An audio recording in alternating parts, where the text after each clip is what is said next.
marami isda yung Talburo. Maraming isda mapagpagkukulang ka ng yamang dagat. Yung hanap buhay, yung ganda na dagat. Suporta ang sa atin. Strategic kasi ng area na to. Economic site din yun.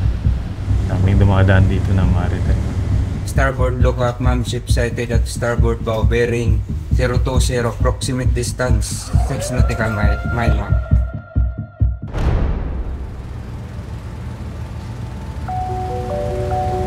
Nangangawil ako. Abuling ka na palabas. Kataboy ka. Matagal na tukang ka pa ng baril. Nabantayan kung sinong lalapit ng mga Pinoy. Ngayon, talagang ina-water cannon kami. Ang inakatakutan ko, pag nasira ang bangka, ang hanap buhay ng tao, mga kasama ko, wala na. 10 years, 20 years from now, hindi natin alam. Nasa bakuran na natin sila. And they're claiming home Pilipinas. Dapat lalaban talaga tayo, no? Kung laban ako, mamatay dito sa gutom, patay ka na. Minsan ang China, hinaharap ka eh. Sabihin mo, dito ako. Sabihin mo, papunta ulit ako dyan.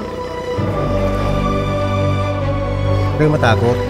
Kung bayaan natin yan, wala tayong mapupuntahan. Paglaban natin yan.